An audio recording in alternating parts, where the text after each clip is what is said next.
Hello guys, welcome to my another video. ನಾನೇನು share ಮಾಡ್ತೀನಿ ಅಂತ ಹೇಳಿದ್ರೆ, ನೀವು ಸ್ಟಾರ್ಟಿಂಗಲ್ಲಿ ನೋಡಿರ್ಬೋದು, ನಾನು ಯಾವಾಗ ಯೂಟ್ಯೂಬ್ ಚಾನಲ್ ಸ್ಟಾರ್ಟ್ ಮಾಡಿದ್ದಲ್ಲ ಆವಾಗ ನಂದು 0 ಸಬ್ಸ್ಕ್ರೈಬರ್ಸ್, ಅಂದರೆ ಸಬ್ಸ್ಕ್ರೈಬರ್ಸ್ ಏನೂ ಇರಲಿಲ್ಲ. ಜಸ್ಟ್ ನಾನು ಅವಾಗ ಏನು ಸ್ಟಾರ್ಟ್ ಮಾಡಿದೆ ಅಂತ ಹೇಳಿದ್ರೆ, ರೆಗ್ಯುಲರ್ ಆಗಿ ವಿಡಿಯೋ ಹಾಕೋಣ, ಚಾನಲ್ ಗ್ರೋ ಮಾಡೋಣ ಅಂತ ವಿಡಿಯೋ ಹಾಕಿದ್ದೆ. ನೀವು ಈಗಿನ ವಿಡಿಯೋ ಮತ್ತೆ ಸ್ಟಾರ್ಟಿಂಗ್ ವಿಡಿಯೋ ನೋಡಿದ್ರೆ ನಿಮಗೆ ಕಂಪ್ಯಾರಿಸನ್ ಗೊತ್ತಾಗುತ್ತೆ.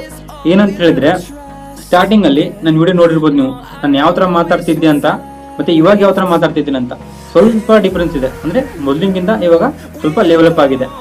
ಇವಾಗ ಏನ್ ಖುಷಿ ಆಗ್ತಿದೆ ಅಂತ ಹೇಳಿದ್ರೆ, ನಂದೀಗ ಸಬ್ಸ್ಕ್ರೈಬರ್ಸ್ ಎಷ್ಟಾಗಿದ್ದಾರೆ ಅಂತ ಹೇಳಿದ್ರೆ 50+10 ಆಗಿದ್ದಾರೆ. ಅಂದ್ರೆ ಟೋಟಲಿ 60 ಜನ ಸಬ್ಸ್ಕ್ರೈಬರ್ ಆಗಿದ್ದಾರೆ. ಅದಕ್ಕೆ ಎಲ್ರಿಗೂ ಧನ್ಯವಾದ ಹೇಳ್ತೀನಿ. ಈಗ ನಾನು ಸ್ಟಾರ್ಟಿಂಗ್ ಇಂದ ಏನ್ ವಿಡಿಯೋ ಮಾಡ್ತಾ ಇದ್ನಲ್ಲ, ಇವಾಗಿನ ವಿಡಿಯೋ ಮಾಡ್ತಾ ಇದ್ನಲ್ಲ, ಅದಕ್ಕೆ ಇಂಪ್ರೂವ್ಮೆಂಟ್ ಚೆನ್ನಾಗಿದೆ ಮತ್ತೆ ವ್ಯೂಸ್ ಕೂಡ ಚೆನ್ನಾಗಿ ಬರ್ತಾ ಇದೆ. ಈಗ ರೀಸೆಂಟ್ ಆಗಿ ನಾನು 3 ವಿಡಿಯೋ ಹಾಕಿದ್ದೆ.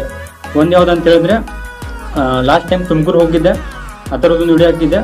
ಆಮೇಲೆ ಮತ್ತೆ ನಂದು ಒಂದು ಡೈಲಿ ವ್ಲಾಗ್ ಯಾವ ಥರ ಇದೆ ಅಂತ ಹಾಕಿದ್ದೆ. ಈಗ 3rd ವಿಡಿಯೋ ಯಾವುದೊಂದು ಹಾಕಿದ್ದೆ, ನೆನಪಿಲ್ಲ. ಅದರಲ್ಲಿ ಗ್ರೋತ್ ಕೂಡ ಚೆನ್ನಾಗಾಗಿದೆ. ಇದಕ್ಕೆ ನಿಮ್ದೆಲ್ಲರ ಸಪೋರ್ಟ್ ಚೆನ್ನಾಗಿ ಕೊಡ್ತಾ ಇದ್ದೀರಾ. ಈಗ ನೆಕ್ಸ್ಟ್ ವಿಡಿಯೋದಲ್ಲಿ ಏನು ಮಾಡ್ತೀನಿ ಅಂತ ಹೇಳಿದ್ರೆ, ಇದಕ್ಕಿಂತ ಬೆಟರ್ ಏನಾದರೂ ನಿಮಗೆ ತಗೊಡ್ತೀನಿ. ಅದ್ರ ಜೊತೆಲೆ ನಂದು ಕಮ್ಯುನಿಕೇಷನ್ ಸ್ಕಿಲ್ ಕೂಡ ಇಂಪ್ರೂವ್ ಮಾಡ್ಕೋತೀನಿ. ಮತ್ತೆ ನನ್ನ ವಿಡಿಯೋಸ್ ನಿಮಗೆ ಯೂಸ್ಫುಲ್ ಆಗೋ ಥರ ತರ್ತೀನಿ.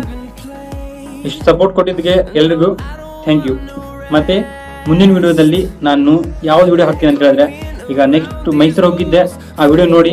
ಅದಾದ್ಮೇಲೆ ಏನು ಮಾಡ್ತೀನಿ ಅಂತ ಹೇಳಿದ್ರೆ, ನೆಕ್ಸ್ಟ್ ಬೆಂಗಳೂರಲ್ಲಿ ಯಾವುದಾದ್ರೂ ಟೂರಿಸ್ಟ್ ಅಂದರೆ ಲೋಕಲ್ ಅಟ್ರಾಕ್ಷನ್ ಇರುತ್ತಲ್ಲ, ಆ ವಿಡಿಯೋ ತರ್ತೀನಿ. ಓಕೆ ಗೈಸ್, ಮುಂದಿನ ವಿಡಿಯೋದಲ್ಲಿ ಮತ್ತೆ ಸಿಗೋಣ. ಎಲ್ರಿಗೂ ಬಾಯ್ ಬಾಯ್.